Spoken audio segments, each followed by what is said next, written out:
नमस्कार, आप देख रहे हैं डीएस न्यूज इंडिया। बढ़ते हैं खास खबर की ओर। अब नहीं काटने होंगे आरटीओ की चक्कर, सेवाएं हुई ऑनलाइन।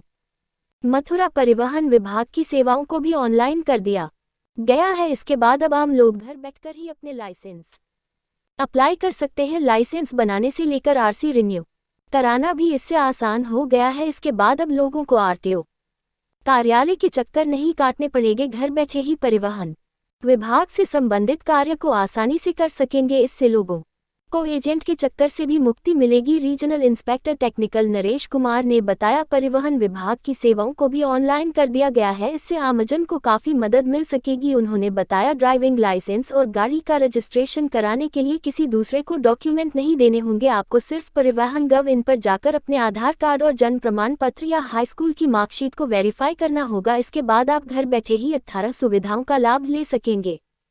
नमस्कार, आप देख जी बताइए, क्या मैसेज देना चाहेंगे जनता को? मैं नरेश कुमार, संभागीय निरीक्षक डीटीआई कार्यालय मथुरा, सभी जनपद वासियों को ये मैसेज देना चाहता हूँ कि लाइसेंस को लेकर के काफ़ी समस्याएं रहती हैं। लोगों को काफ़ी इसके बारे में जानकारी नहीं रहती है। खासकर मजदूर वर्ग है, किसान वर्ग है, जो गांव देहात से लोग आते हैं, जो अशिक्षित लोग हैं, तो उनको जानकारी ना होने का काफ़ी समस्याओं का सामना करना पड़ता है। जैसे किसी भी प्रकार के लाइसेंस के लिए अगर आपको आवेदन करना है, तो मैं आपको ये बता दूं कि आवेदन की प्रक्रिया और फीस की प्रक्रिया पूर्णतः ऑनलाइन है। किसी प्रकार के लाइसेंस के लिए अगर आपको आवेदन करना है, तो आप अपने निकटतम किसी भी जन सेवा केंद्र पर जाकर के आप संबंधित प्रपत्र ले जाकर के ऑनलाइन उसका आवेदन करें और साथ ही उसका फीस कटवा करके उसका स्लॉट ले लें, जिस स्लॉट में आपको काम करवाना है। तो इसमें भी लाइसेंस को लेकर के भी लर्निंग लाइसेंस और डीएल को लेकर की कैटेगरी है। पहले लर्निंग लाइसेंस के लिए क्या स्लॉट मिलता था, लेकिन अब ऐसा नहीं है, क्योंकि लर्निंग लाइसेंस फेसलेस कर दिया है। फेसलेस में बाहरी फीस कटानी होती है, उसमें स्लॉट नहीं मिलता है, यानी सीधा केवल स्कूटनी कार्यालय के द्वारा हो जाती है और कार्यालय के बाद स्कूटनी होने के बाद आवेदक ऑनलाइन अपना जनसेवा केंद्र पर जाकर के टेस्ट दे सकते हैं। इसमें किसी प्रकार का कोई स्लॉट नहीं मिलता है। दूसरा डीएल होता है, ड्राइविंग लाइसेंस होता है, जो परमानेंट लाइसेंस हम इसको बोलते हैं। 1 महीने बाद उसके परमानेंट लाइसेंस की ऑनलाइन आवेदन करें और उसका फीस कटवा करके स्लॉट लेकर के कार्यालय में आए, अपना स्कूटनी करवा कर टेस्ट दे करके, और जैसे फेल या पास हो गए उसके बाद उसका निर्णय करने के बाद कि लाइसेंस का अप्रूवल कर दिया जाता है।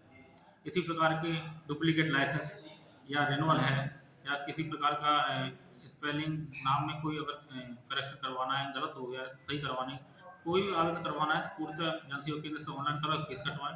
संबंधित प्रपत्र जो हैं उसकी जानकारी होना अत्यंत आवश्यक है। क्या क्या आपको डॉक्यूमेंट्स उसमें अपलोड करने हैं। जैसे लर्निंग लाइसेंस के लिए आपको बता दूं, जो क्या क्या आपको कागज अपलोड करने हैं, उसकी आपको जानकारी होना बहुत ज़रूरी है। जैसे लर्निंग लाइसेंस को के लिए अगर आपको आवेदन करना है, तो उसके लिए आधार कार्ड और पैन कार्ड। पैन कार्ड नहीं है तो 10th की मार्कशीट की फोटो कॉपी सेल्फ अटेस्टेड करके फोटो, और उसमें जन सेवा के द्वारा अपलोड कराएं और अपनी फीस कटाएं। ऐसे परमानेंट के लिए आपको ये करना है। और अगर जैसे अगर हैवी लाइसेंस बनवाना है, तो हैवी लाइसेंस के लिए परमानेंट से परमानेंट लाइसेंस बन जाता है, तो उसके सही 1 साल बाद आप हैवी लाइसेंस की प्रक्रिया के लिए ऑनलाइन आवेदन कर सकते हैं। हैवी लाइसेंस के लिए परमानेंट लाइसेंस बनने से 1 साल का गैप होना चाहिए। दूसरा, उसकी आयु कम से कम 20 वर्ष होनी चाहिए। हैवी लाइसेंस के लिए पहले हैवी का लर्निंग बनता है, उसके बाद 1 महीने बाद हैवी का परमानेंट बनता है। परमानेंट बनने के लिए भी स्कूल में एडमिशन लेना पड़ता है, जो मोटर ड्राइविंग ट्रेनिंग स्कूल होते हैं उसमें एडमिशन लेना पड़ता है, और उसमें 1 महीने की उनकी ट्रेनिंग होती है। प्रैक्टिकली और थ्योरेटिकल ट्रेनिंग होती है। ट्रेनिंग लेने के बाद एक उनको 5 नंबर चालन सर्टिफिकेट प्राप्त होता है।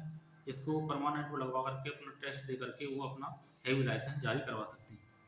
नहीं, फीस की अगर हम बात करें सर, तो आपने ये बताया 6 महीने की जो लर्निंग जो फीस ली जाती है, उसके लिए आप क्या कहना चाहेंगे? दूसरी, जन सुविधा केंद्र के लिए आपने कहा, तो वहाँ पहुँचने के बाद में कुछ जन सुविधा केंद्र वाले भी कुछ जो बीच में जो दलाल टाइप के लोग होते हैं वो भ्रमित करती हैं जी, तो ऐसे लोगों के प्रति आपकी क्या मतलब वो है? हाँ, मैं कुछ जन सेवा केंद्र ज़्यादातर मैंने ये देखा है कि जैसे लर्निंग लाइसेंस की फीस कटवाते हैं, तो वो क्या करते हैं बाहर वो टेस्ट देने के नाम पर विभाग के नाम से विभाग की छवि को धूमिल करने की नीयत से वो अनावश्यक पैसा वसूलते हैं और जब वो अपने मंशों में कामयाब नहीं हो पाते हैं तो विभाग की छवि को धूमिल करने की वजह से हमारे नाम से वो शिकायत करते हैं क्योंकि सरकार ने लाइसेंस लर्निंग लाइसेंस और पूर्णतः ऑनलाइन कर दिया है कि कार्यालय में स्क्रूटनी होने के बाद उनके मैसेज आता है ओटीपी जाता है तो ओटीपी खोलकर जन सेवा केंद्र पर बैठकर कैमरे के सामने उनको टेस्ट देना होता है